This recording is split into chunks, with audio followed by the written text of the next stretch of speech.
उम्मीद है आप सभी को मेरी आवाज़ बेहतर और अच्छे तरीके से सुनाई दे रही होगी। तो आज के इस वीडियो में हम लोग ज्योग्राफी को स्टार्ट करने वाले हैं और ज्योग्राफी में भी ज्योग्राफी के अंदर डिफरेंट सेक्शन होते हैं, जैसे फिजिकल ज्योग्राफी, इंडियन ज्योग्राफी और वर्ल्ड ज्योग्राफी। तो इस तरह के सेक्शन ज्योग्राफी के अंदर होते हैं। उसमें से हम आज फिजिकल ज्योग्राफी को पढ़ेंगे और इस फिजिकल ज्योग्राफी को हम किस पर्सपेक्टिव से पढ़ेंगे, उसका हमारा सीधा आंसर है एग्जाम के पर्सपेक्टिव से पढ़ेंगे। एग्जाम को टारगेट करके हम लोग पढ़ेंगे। अब एग्जाम कौन से आएंगे इसमें, जैसे यूपीएससी का एग्जाम हो, उसके लिए तो ये सीधा इम्पोर्टेंट है ये किताब जो हम पढ़ने वाले हैं। एसएससी एग्जाम हो, यूपी पीसीएस या कोई स्टेट पीसीएस का एग्जाम हो, मेनली मेरा मतलब ये है कि अगर किसी भी एग्जाम में फिजिकल ज्योग्राफी की चीज़ें आती हैं, कॉन्सेप्ट्स आते हैं, तो उस एग्ज़ाम में ये वीडियो या ये चैप्टर हेल्पफुल होने वाला है। अब ये किताब है fundamentals of physical geography class 11th, NCERT की किताब है और फिजिकल ज्योग्राफी के लिए ये किताब इनफ है। थोड़ा ब्रीफ करता हूँ, 120 पेजेस की किताब है और फिजिकल ज्योग्राफी के लिए हम केवल इसी किताब को रेफर करेंगे और इसी को हम बार बार पढ़ेंगे, ठीक है। अब दूसरा सवाल ये आता है कि मैंने पहला ही चैप्टर तीसरे नंबर का क्यों उठाया, मैंने 1 और 2 को स्किप क्यों किया। स्किप नहीं कर रहे हैं, पहले हम लोग 3 से आगे बढ़कर ऐसे डैश डैश करके पढ़ेंगे पूरी किताब को, उसके बाद हम इन चैप्टर्स को पढ़ेंगे, क्योंकि उसके बाद इन चैप्टर्स को समझना बेहतर होगा, आसान होगा, इजी होगा। तो इसलिए, और दूसरा पर्सपेक्टिव ये है हमारा, 3 से आगे के जो चैप्टर हैं, चैप्टर नंबर 3 से, वो काफ़ी इम्पोर्टेंट भी हैं एग्जाम के पर्सपेक्टिव से। इसीलिए इन 2 रीज़न को लेके मैंने चैप्टर नंबर 3 से स्टार्ट करा है। अब ये एनसीईआरटी क्लास 11th की है, तो इसको हम शुरू करते हैं। अब हमारे पास चैप्टर है interior of the earth. Interior, देखो, अगर आपको पता हो हमारा अर्थ है, अगर हम इसको अर्थ मान लें, हालांकि हमारा अर्थ एकदम स्फेयर की शेप का नहीं, एकदम गोल नहीं है, तो हमको क्या लगता है, बहुत बार हमको एक जनरल आइडिया हमारे माइंड में आता है कि अर्थ का जो शेप है वो क्रिकेट की बॉल की तरह है। क्रिकेट की बॉल की तरह मतलब बाहर से मोटा है और अंदर से खाली है, लेकिन ऐसा नहीं है, ऐसा हमारा अर्थ नहीं है। मतलब हमारा अर्थ एक ठोस गोले की तरह है, एक ठोस गोले की तरह या एक ठोस स्फेयर की तरह है। जैसे बचपन में आप कंचे खेला करते थे, तो उसी कंचे को अगर बड़ा कर दिया जाए तो वो एक अर्थ उस तरह का है, ना कि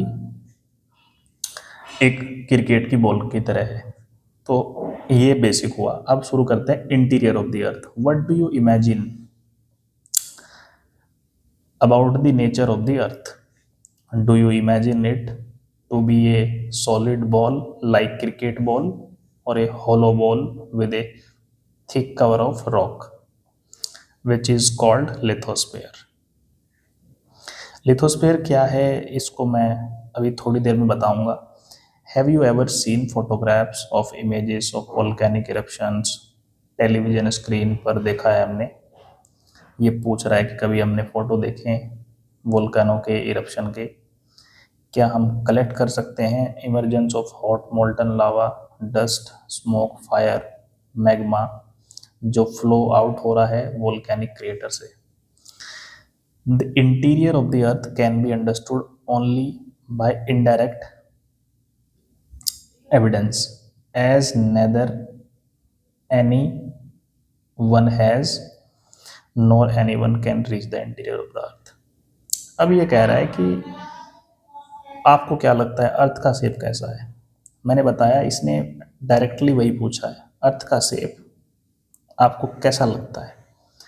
अर्थ का शेप एक क्रिकेट की बॉल की तरह है, या फिर अर्थ का शेप एक खोखली एक सॉलिड बॉल है, या फिर, लेकिन इसने एक चीज कही है कि the interior of the earth can be understood only by indirect evidence as neither anyone has nor anyone can reach the interior of the earth.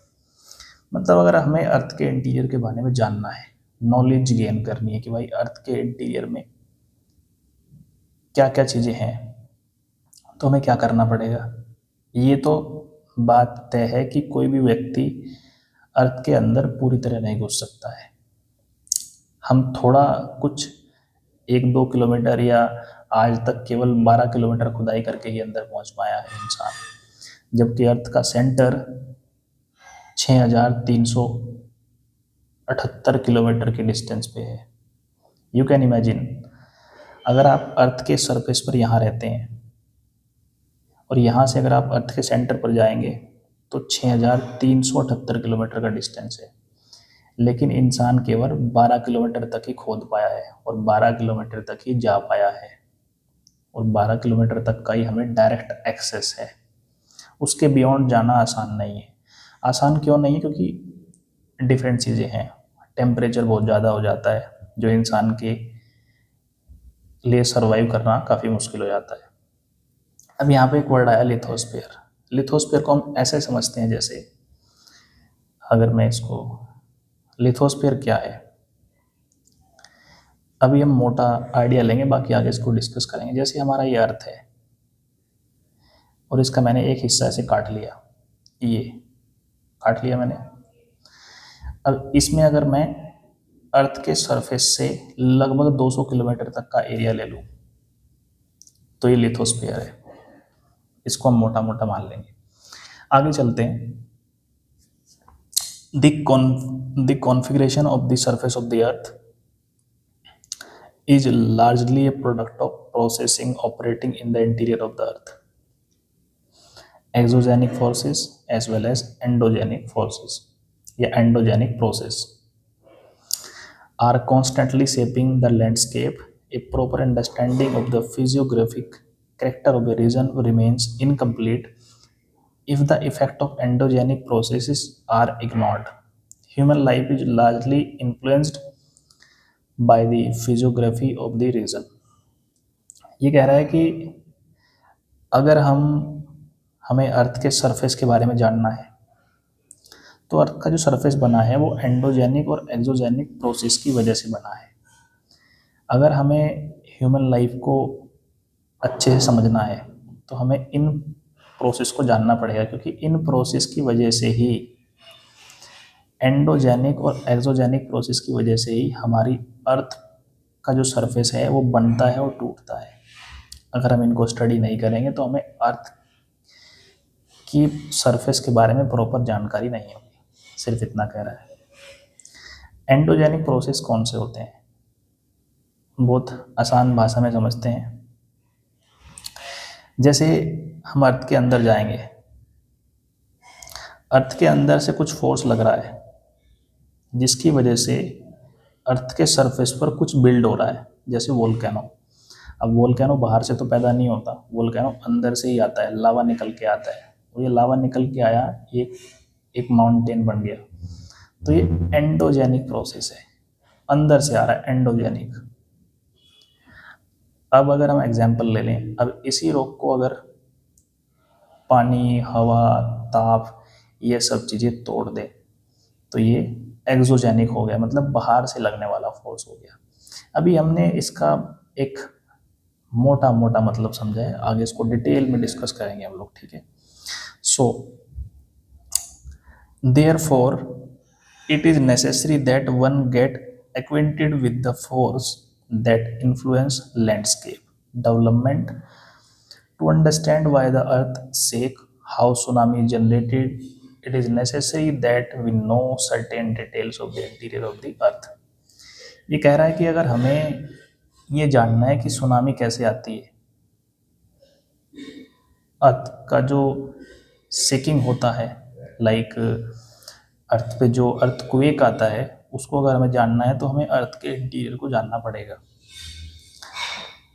In the previous chapter, you have noted that the earth forming material have distributed in the form of layer from crust to core.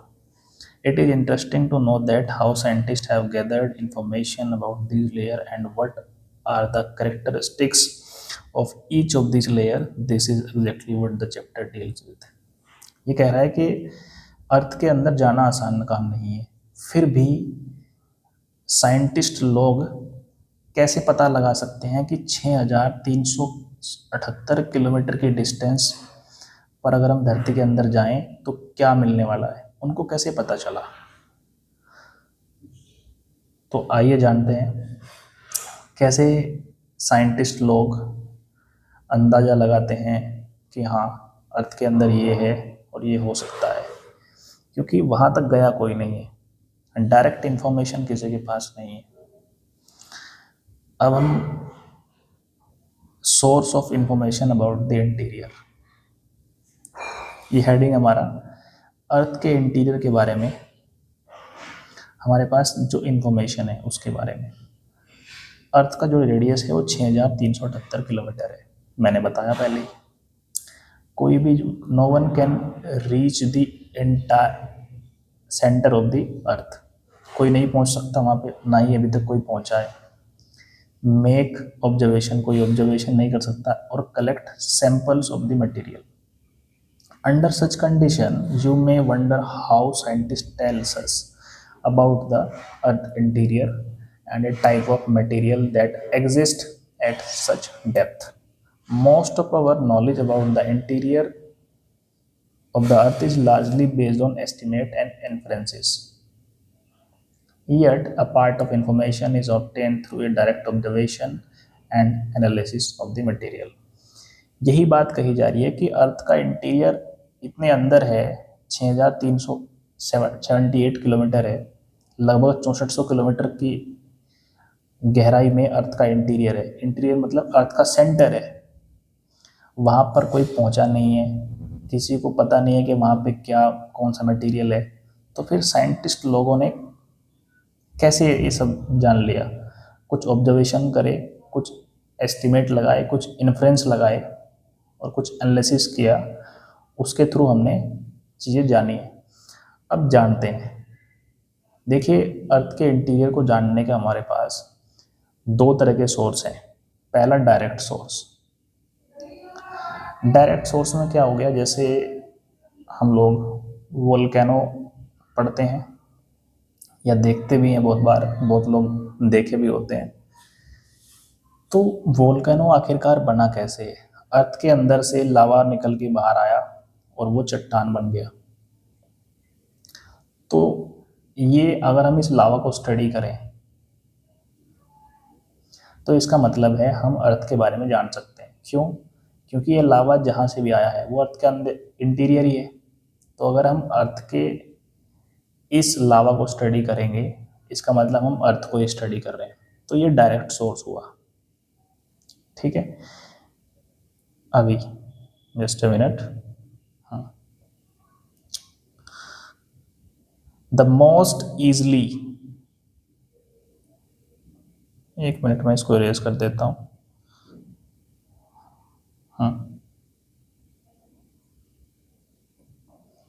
The most easily available solid earth material is surface rock or the rock we get from mining. भाई कुछ चीज़ें हम mining करके भी निकालते हैं ना, mining करी हमने, खुदाई करी, अंदर से रॉक निकाल लिया और उसको स्टडी किया। ऐसे ही gold mine in South Africa, अब जैसे अगर आप वर्ल्ड मैप में जाएंगे, सपोज ये वर्ल्ड मैप है हमारे पास, यहाँ पे हमारा नॉर्थ अमेरिका हुआ, यहाँ पे साउथ अमेरिका हुआ, यहाँ पे हमारा यूरोप हुआ, यहाँ पे हमारा एशिया हुआ, और यहाँ पे हमारा वो अफ्रीका हुआ। तो इसमें एक जगह है साउथ अफ्रीका, एक देश है इनफैक्ट, वहाँ पे हमने 3 से 4 किलोमीटर खुदाई करी है, गोल्ड माइन, सोने की खान हमने निकाल ली है। Going beyond this depth is not possible, इस डेप्थ के पार जाना आसान नहीं है। It is very hot at this depth. भाई आप सोचो ना, आप अर्थ पर यहाँ रहते हैं, यहीं टेम्परेचर 40 डिग्री सेल्सियस है, यहीं हमसे सहन नहीं हो रहा है। अगर हम अर्थ को अंदर से खोद देंगे और अंदर जाएंगे, 3-4 किलोमीटर जाएंगे, तो हमारे लिए टेम्परेचर सहन करना आसान काम नहीं होगा, या फिर सहन ही नहीं होगा, इतना ज़्यादा टेम्परेचर होगा। तो इसलिए कोई व्यक्ति अर्थ के अंदर जा नहीं पा रहा है। बिसाइड्स माइनिंग, साइंटिस्ट ने taken up a number of projects to penetrate deeper depth or to explore the condition in the crustal portion। बहुत सारे प्रोजेक्ट स्टार्ट करे हैं अर्थ के अंदर खोदने को लेके कि भाई हम खोदेंगे। साइंटिस्ट वर्ल्ड ओवर काम कर रहे हैं 2 प्रोजेक्ट पे, such as deep oceanic drilling project, deep oceanic drilling project, ocean की खुदाई करके, integrated ocean drilling project, the deepest just a minute, the deepest, इसको देखते हैं, the deepest drill at Kola in Arctic Ocean. अब Arctic Ocean कहाँ है, फिर मैं लोकेट कर रहा हूँ। अगर ये north America, south America, Europe, Asia और ये अफ्रीका और ये ऑस्ट्रेलिया, तो यहाँ पे आर्कटिक ओशियन है, दिस इज आर्कटिक ओशियन। तो यहाँ पे कहीं हमने ड्रिल करा है, कितने किलोमीटर का, 12 किलोमीटर की डेप्थ तक का। सोचो 12 किलोमीटर धरती को अंदर से खोद दिया है। This and many deep drilling project ने प्रोवाइड किया है large volume of information through the analysis of material collected at different depth. अब जो ये गड्ढा किया गया है, जो 12 किलोमीटर डेप्थ पे जाके हमने पेनिट्रेट किया है, उससे हमें कुछ इन्फॉर्मेशन मिली है, उसको हम यूज़ करते हैं, वहाँ से हमें पता चला है। तो हमने जाना कि डायरेक्ट सोर्स में क्या आ गया। डायरेक्ट सोर्स में डायरेक्ट तो ये हो गया ना कि भाई धरती को खोद के देख लो कि भाई क्या उसके अंदर चीज़ें हैं, तो वही मतलब हुआ सीधा सा। दूसरा मतलब हुआ volcanic eruption. Volcanic form another source of obtaining ये okay, volcanic eruption form another source of obtaining direct information as when molten material magma is thrown onto the surface of the earth। as and when molten material जो होता है धरती के अंदर, अर्थ के अंदर, जिसको हम मैग्मा कहते हैं, जब वो सरफेस पर आता है, thrown on to the surface of the earth, during volcanic eruption it became available for laboratory analysis। however it is difficult to ascertain the depth of the source of the such magma। अब ये अर्थ है, अर्थ के अंदर से magma आ रहा है, और magma को हमने उठा के लेबोरेटरी में लेके गए, इसको स्टडी किया कि भाई इसके अंदर कौन कौन से तत्व हैं, इसका टेम्परेचर कितना है, बहुत चीज़ें हमने इसके बारे में स्टडी करी, तो हमें अर्थ के इंटीरियर के बारे में पता चल गया। ये भी एक डायरेक्ट तरीका है। लेकिन ये मैग्मा कहाँ से आएगा, कितनी किलोमीटर की डेप्थ से मैग्मा अर्थ के सरफेस पे आ रहा है, इसको तय करना हमारे लिए आसान नहीं है। अब हम बात करते हैं अर्थ के इंटीरियर सोर्स के बारे में। आज के वीडियो को हम इतना ही रखते हैं। कल हम अर्थ के इंटीरियर नहीं, मतलब मैं ये कह रहा हूँ इनडायरेक्ट सोर्स पर चर्चा करेंगे। ठीक है, तो धन्यवाद और thank you everyone. Take care, love you all.